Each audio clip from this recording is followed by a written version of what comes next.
little bit of a share of a download that's dawning on me at a whole new level.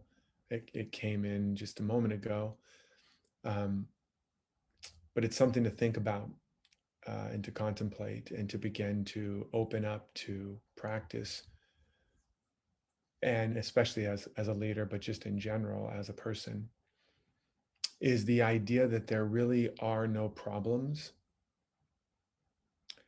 um, and that our ego is designed to keep creating a problem to solve.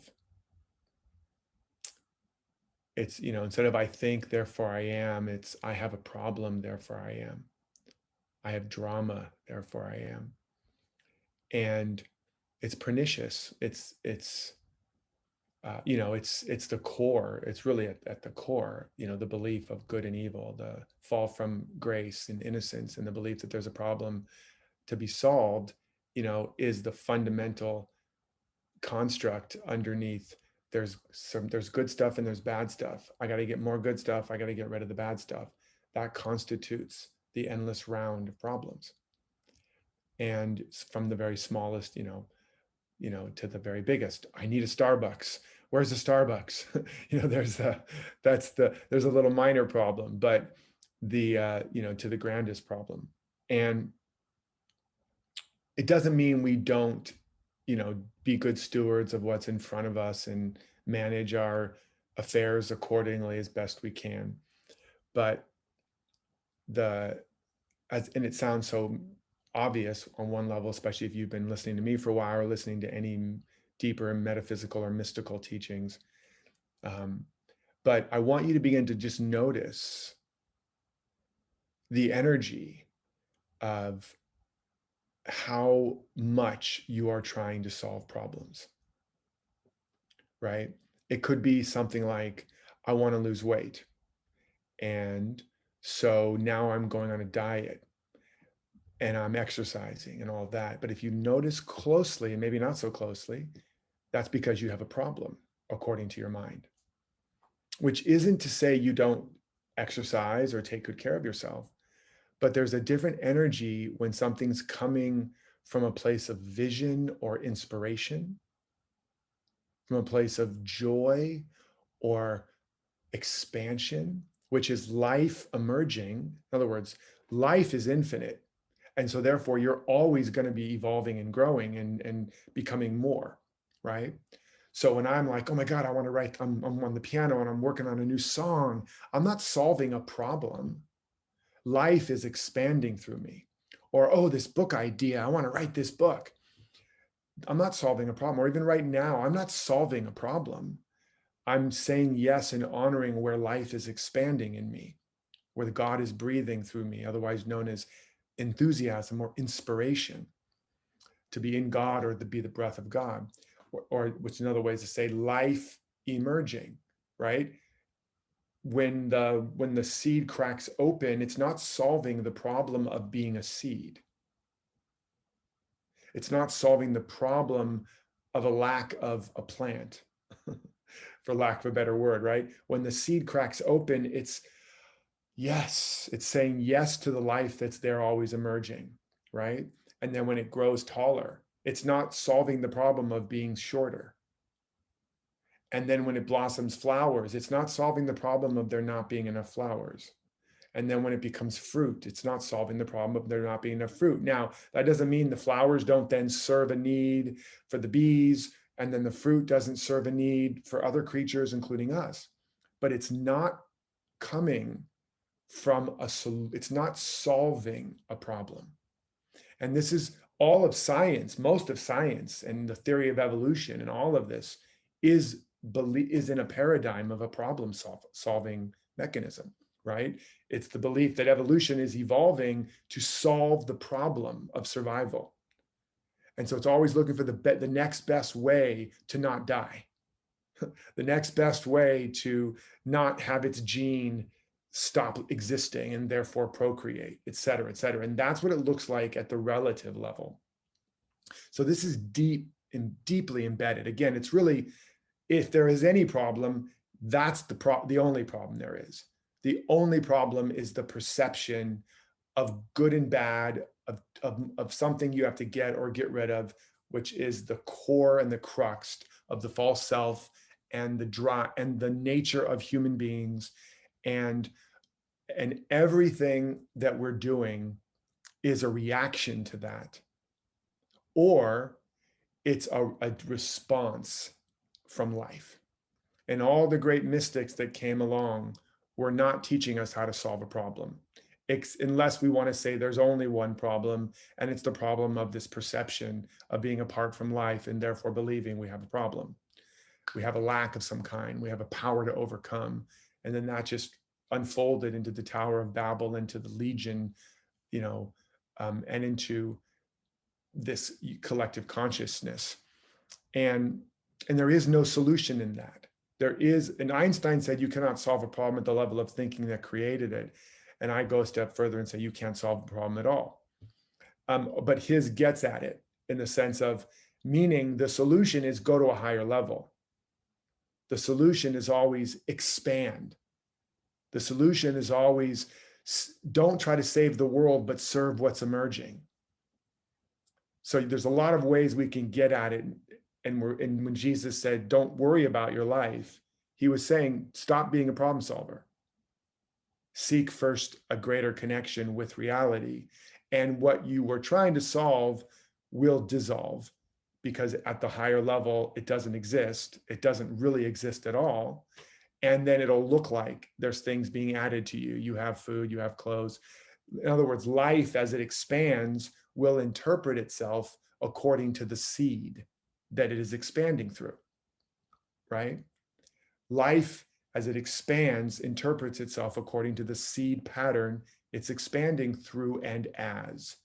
And the seed pattern is how life gets to experience its infiniteness, is by having infinite seed patterns or ideas or dimensions of a grand idea. And it's just unfolding and unfolding and unfolding and unfolding.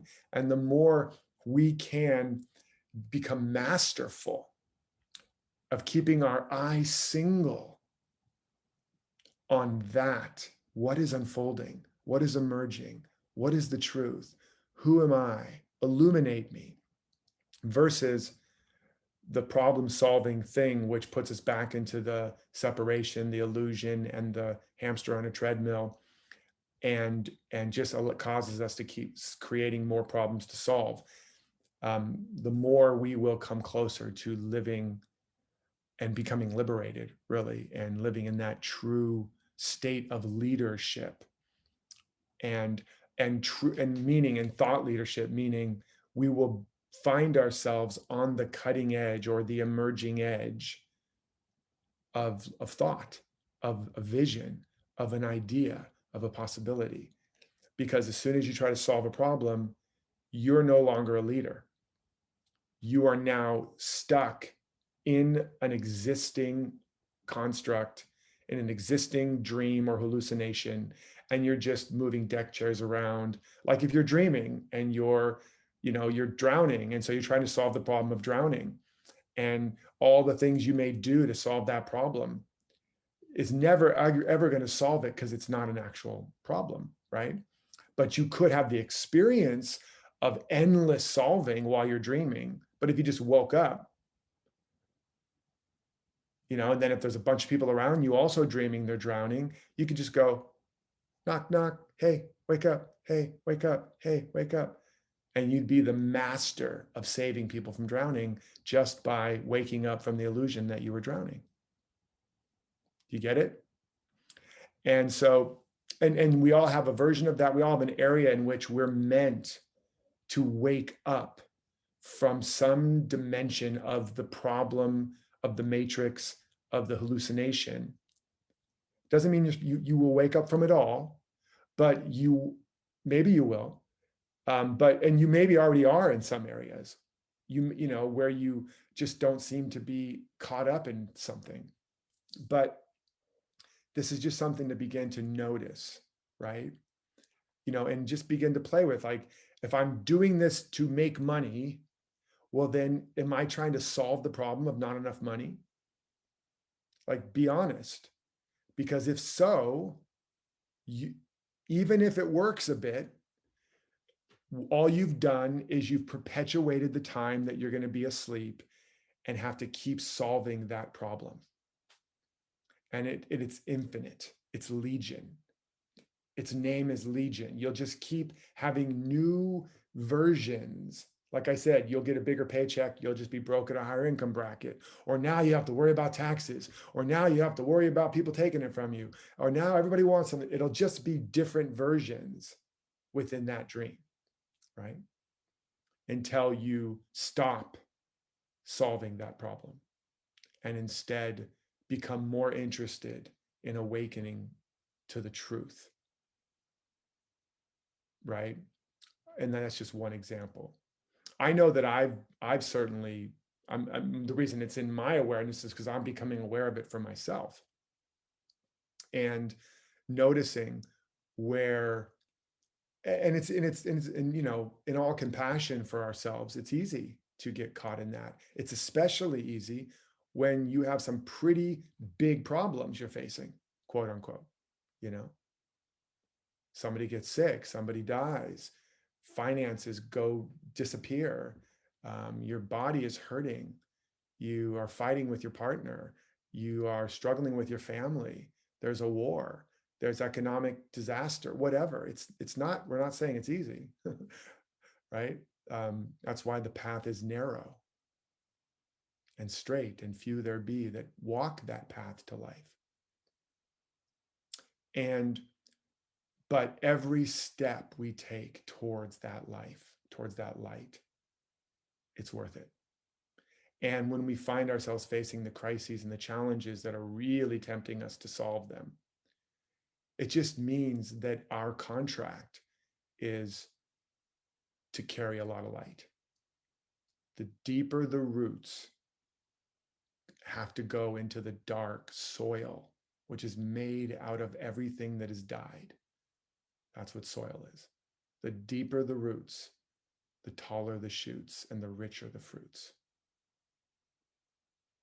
And so, you know, like Joseph, one of my favorite stories for some good reason, I guess, you know, he's sold into slavery. He's betrayed by his family. He's abandoned. He's framed. He's falsely accused. He just keeps giving his best, believing in the vision God gave him. And everything but that vision happens to him. He's abandoned, he's betrayed, he's sold into slavery, he's accused and framed because he won't have sex with the master's wife. And so she says he's been, and then he gets thrown in prison. And then, but he just keeps honoring what's in him.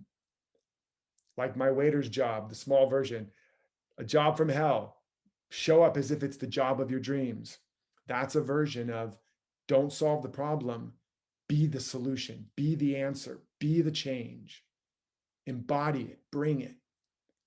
There's darkness. Don't try to go find some light, shine your light. There's a lack of love. Don't solve the problem of love and complain about it. Bring more love, right? And what happens by the end of that story of Joseph? He's developing himself in ways he didn't even understand until he ultimately is able to solve a prophecy for the Pharaoh of what a dream meant and save the known world from famine, and then become the right-hand man to the Pharaoh, which is the most powerful man in the world at that time.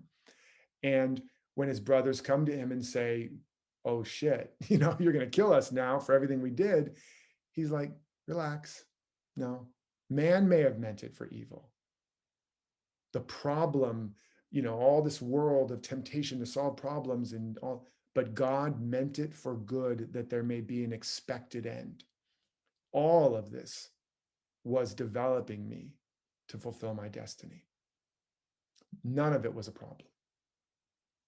So that's real leadership. That's real leadership. That's what Dr. King was doing. That's what Gandhi was doing. You can see that. That's what Mandela did, 27 years in prison. Just kept digging his roots, digging his roots, digging his roots. And then he comes out and becomes president and ends apartheid. And then puts on forgiveness tribunals and invites his captors like to a dinner. You know, like, you don't get that by solving problems. You get that by digging deep, by mastering the ability to keep your eye single until your whole body is filled with light. And then you become the light. And that's what we're practicing. And we're all students. And it's a worthy purpose. Can you feel it? Even in the midst of whatever challenges, can you feel the touch of grace? I can right now. It's like chills and tears, and